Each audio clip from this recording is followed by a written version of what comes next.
Bugun siz O'zbekistonda minglab oilalarni, ayniqsa farzandlari chet elda ter to'kib, halol mehnat qilib, ota-onalari uchun bir burda non pulini jo'natayotgan qariyalarni larzaga solishi mumkin bo'lgan yangi adolatsiz soliq qonuni loyihasi haqida batafsil ma'lumotga ega bo'lasiz. Bu shunchaki bir xabar emas. Bu bizning qariyalarga bo'lgan munosabatimizga doir, ularning kundalik turmushiga bevosita ta'sir qiladigan jiddiy muammo. Tashvishlanishga arziydigan sabab bor. Tasavvur qiling, sizning farzandingiz uzoq Rossiyada yoki Janubiy Koreyada tunu kun mehnat qilib, o'zining salomatligini xavf ostiga qo'yib, sizga, keksa ota-onaga yordam berish uchun ozgina pul yuboradi. Va endi bu pullarning 12%, ya'ni deyarli har 8 so'mdan biri davlat gaznasiga o'tkazilishi mumkin. Bu adolatdanmi? Bu mening fikrimcha, o'zbek xalqining azaliy qadriyatlariga, kattalarga hurmat va farzandlik burchiga qarshi chiqishdan boshqa narsa emas. Axir kim bu yurtni qurdi? Kim yillar davomida paxta dalalarida yelka terini yerga topdi, zavod va fabrikalarda o'z hayotini o'tkazdi? Kim bizga yorug' kelajakni ta'minlash uchun butun umr tinimsiz mehnat qildi? Bu siz aziz otaxonlar, onaxonlar. Sizning yoshligingiz, kuch-g'ayratingiz shu davlat uchun sarflandi. Endi esa umr bo'yi halol mehnat qilib, farzandlariga yaxshi hayot tilagan ota-onalar, farzandlari chet elda topgan, qora terini oqizib yuborgan 2 tiyin uchun yana soliq to'lash kerakmi? Aytingchi, aziz qariyalarim, siz yoshligingizda qanday qiyinchiliklarni boshdan kechirdingiz? Sizning mehnat stajingiz necha yil? Sizningcha bu adolatdanmi? O'z fikr-mulohazalaringizni izohlarda yozib qoldiring. Biz har bir fikrni diqqat bilan o'rganamiz. Bu bizning umumiy muammoimiz va biz uni birgalikda hal qilishimiz kerak. Aziz yurtdoshlar, pensiya jamg'armasi bilan bog'liq yoki boshqa har qanday qonunchilikdagi o'zgarishlardan birinchilardan bo'lib xabardor bo'lish, o'z huquqlaringizni himoya qilish uchun kanalimizga obuna bo'lishni unutmang. Bu sizning manfaatlaringizni himoya qilish uchun muhim qadamdir. Biz nafaqat xabarlar beramiz, balki sizga amaliy yordam berishga ham harakat qilamiz. Keling, avvaliga vaziyat qanday bo'lganini eslab o'taylik. Qadimdan bizda kattalarga hurmat, oilaviy qadriyatlar muqaddas bo'lgan. Farzandning ota-onaga gamxo'rlik qilishi, bu qonun yozilmagan, balki qonimizga singib ketgan, avloddan avlodga o'tib kelayotgan muqaddas an'ana. Mahalla hayotida ham, har bir oilada ham bu odat doimo ustuvor bo'lgan. Hatto eng og'ir damlarda ham, agar davlat pensiyasi yetarli bo'lmasa, farzandlar, qarindoshlar, hatto qoni-qo'shnilar bir-birlariga yordam qo'lini cho'zgan. Davlat pensiyalari haqida gapiradigan bo'lsak, avvallari ular qanchalik kam bo'lmasin, baribir odamlarning umidi bo'lgan. Ko'pchilik umid bilan kutgan o'sha 15-20 yil oldingi pensiyalarni. Endi esa pensiya jamg'armasi vaziyatni tubdan o'zgartirmoqchi. Biz har doim ota rozi, xudo rozi degan naqlni bejizga takrorlamaymiz. Ammo hozirgi kunda ko'plab keksa yoshli fuqarolarimizning pensiya miqdori yashash uchun yetarli emasligi achchiq haqiqat. Masalan, pensiya jamg'armasi ma'lumotlariga ko'ra, o'rtacha pensiya miqdori mamlakat bo'ylab yashash minimumidan zo'rga yuqori, ammo bu ko'rsatkich ko'pchilik uchun shahar sharoitida oddiygina kommunal to'lovlarni qoplashga ham yetmasligi mumkin. Ko'pchilik ota-onalar o'zlarining kichik pensiyalari bilan dorilar sotib olishga, oziq-ovqatga, kommunal to'lovlarga va hatto oddiygina kiyim-kechaklarga ham pul topishga qiynaladilar. Bu og'ir yukni yelkasiga olgan farzandlarimiz esa uzoq yurtlarda, ba'zan girom sharoitlarda, noqonuniy mehnat sharoitlarida ham ishlashga majbur bo'lmoqdalar. Ular o'z ota-onalari uchun, ularning salomatligi uchun, ularning tinch hayoti uchun kurashmoqdalar. Mana shu pullar har bir so'm, bu ularning mehri, gamxo'rligi, yordamidir. Bu shunchaki valyuta emas, bu farzandlarning ota-onalarga bo'lgan cheksiz hurmati va ularning minnatdorchiligidir. Farzandlar qanchalik qiyin sharoitda bo'lmasin, ota-onasiga yordam berishni burch deb biladi. Endi esa davlat bu muqaddas bokka, bu oilaviy rishtalarga soliq solmoqchi. Bu oddiygina moliyaviy masala emas, bu axloqiy va ma'naviy muammo. Davlat bu pulga emas, balki bu menga soliq solmoqchi.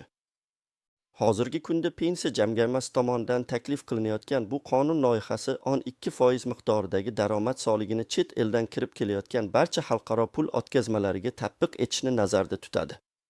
Agar siz Uschart yoki Humot kartangizga oyiga 2 million so'mdan ortiq mablag' qabul qilsangiz va bu mablag'ni jo'natgan shaxsning sizga qarindoshligi notarial tasdiqlanmagan bo'lsa, soliq idorasi avtomatik ravishda jarima qo'llaydi. Bu nimani anglatadi? Bu shuni anglatadiki, sizning farzandingizdan kelayotgan pulning bir qismi shunchaki yoq bo'lib ketadi. Hech qanday ogohlantirishsiz, hech qanday tushuntirishsiz. Bu esa pensiya jamg'armasi vakillarining fikriga ko'ra, soliq bazasini kengaytirish va byudjetga qo'shimcha mablag' jalb qilish uchun qilinayotgan ish emish. Lekin kimning hisobidan? Faqatgina eng himoyasiz qariyalarimizning hisobidanmi? Bu vaziyatda kimlar xavf ostida qoladi? Birinchi navbatda farzandlari chet elda ishlayotgan va muntazam pul jo'natadigan barcha nafaqaxo'rlar. Ular orasida eng ko'p sonli guruhni tashkil etadi. Ko'p sonli yillik mehnat stajiga ega bo'lgan faxriylar, urush qatnashchilari, mehnat faxriylari, nogironligi bor shaxslar, bularning barchasi ushbu yangi soliq yukining qurboniga aylanishi mumkin.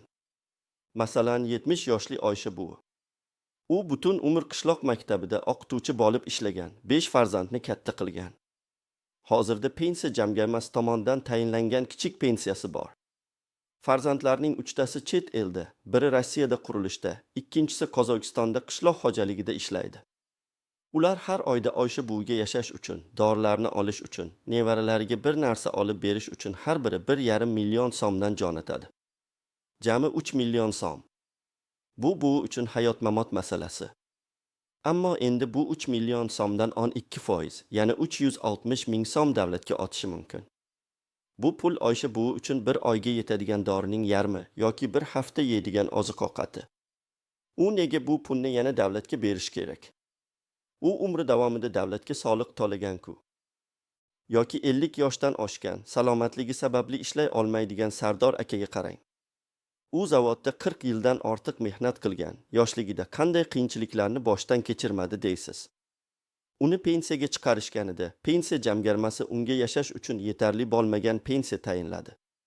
Uning bir qizi Janubiy Koreyada ishlaydi va har oy otasining yurak kasalligi uchun dorilar sotib olishi uchun taxminan 3 million so'm yuboradi. Agar bu puldan soliq undirilsa, Sardor aka oz dorilarni sota olmasligi mumkin. Bu esa uning salomatligiga, hatto hayotiga xavf tugdiradi. Davlat uning 60dagi mehnatini qadrlamasdan bugungi hayotiga tahdid solmoqchimi? Bizning mahallalarda har bir ko'chada shunday qariyalarimiz bor. Ularning ko'pchiligi bir paytlar bu mamlakatning asosini qurgan, uning ravnaqi uchun o'z hissasini qo'shgan insonlar. Ular farzandlarini o'qitgan, tarbiyalagan, ularga vatanni sevishni o'rgatgan. Endi esa ular o'z farzandlarining yordamiga muhtoj bo'lib, shuni ham qiyinchilik bilan olishga majbur bo'lmoqdalar. Bu holatda davlatning ota-onaga yordam, bu daromad degan munosabati mening nazarimda juda achinarli va kechirib bo'lmas xatodir. Davlat o'zining ijtimoiy majburiyatlarini, ya'ni nafaqaxo'rlarni munosib pensiya bilan ta'minlash vazifasini unutib, yukni ularning farzandlari zimmasiga yuklamoqda. Shu bilan birga bu yordamga ham ko'z olaytirmoqda. Bu nafaqat girromlik, balki qariyalarimizga nisbatan hurmatsizlikdir. Aksincha, pensiya jamg'armasi ba'zi toifadagi nafaqaxo'rlar uchun pensiyalarni oshirish yo'llarini izlashi kerak edi. Masalan, uzoq yillik mehnat stajiga ega bo'lganlar, nogironligi bor shaxslar, boquvchisini yo'qotgan oilalar uchun ijtimoiy himoyani kuchaytirish lozim edi. Ammo ular boshqa yo'lga kirishmoqda, nafaqaxo'rlarimizning og'ir yukini yanada og'irlashtirmoqdalar. Agar biz haqiqatdan ham katta avlodni hurmat qilsak, ularning qiyinchiliklarini tushunsak, bunday qonun loyihalari umuman muhokama qilinmasligi kerak edi. Sizningcha, bu qonun loyihasi eng ko'p kimlarga zarar yetkazadi? Oilangizda shunday holat bormi? Farzandlaringiz chet eldan pul jo'natadimi? Bu sizga qanday ta'sir qilishi mumkin? Fikr-mulohazalaringizni izohlarda yozib qoldiring. Sizning har bir izohingiz, har bir hikoyangiz biz uchun muhim. Endi esa eng muhimiga, ya'ni bu vaziyatdan qanday chiqish mumkinligi haqidagi amaliy tavsiyalarga o'tamiz. Birinchidan, qarindoshlikni notarial tasdiqlash. Hozirdanoq farzandlaringiz bilan aloqa qiling va ularning sizga qarindoshligini tasdiqlovchi hujjatlarni tayyorlashni boshlang. Agar farzandlaringiz chet elda bo'lsa, ular o'z davlatlarida qarindoshlikni tasdiqlovchi hujjatlarni rasmiylashtirib, sizga yuborishlari kerak. Bu nikoh guvohnomasi, tugilganlik haqidagi guvohnoma yoki boshqa shunga o'xshash hujjatlar bo'lishi mumkin. Bu hujjatlar O'zbekistonda notarial tasdiqlangan tarjimasi bilan birga taqdim etilishi lozim. Bu usul agar qonun qabul qilinsa, sizni jiddiy muammolardan xalos qilishi mumkin. Bu qiyin va uzoq jarayon bo'lishi mumkin, ammo u sizning pullaringizni saqlab qolishga yordam beradi. Ikkinchidan, pul o'tkazmalarining miqdorini tushirish. Agar sizning farzandlaringiz oyiga 2 million so'mdan ko'proq pul jo'natsa, bu summani 2 million so'mdan kamroq qilib bolaklarga bo'lishni ko'rib chiqing. Ya'ni bir oyda bir necha marotaba har biri 2 million so'mdan kam bo'lgan miqdorda pul o'tkazishni maslahat beraman. Bu holatda siz soliqqa tortilmasligingiz mumkin, chunki qonun loyihasida oyiga 2 million so'mdan ortiq degan chegara bor.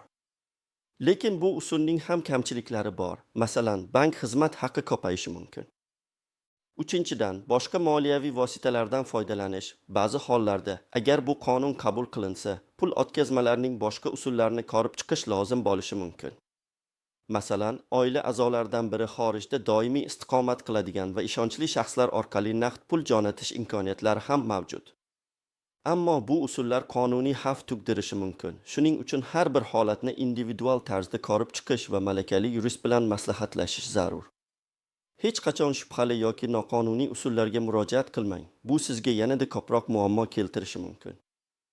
To'rtinchidan, faol fuqarolik pozitsiyasini namoyish etish. Mahallangiz faollari orqali, o'z deputatlaringizga murojaat qilish orqali o'z noroziliklaringizni bildiring. Bu masala faqat sizning shaxsiy muammongiz emas, balki butun jamiyatning muammosidir. Bizning ovozimizni eshitishlari kerak.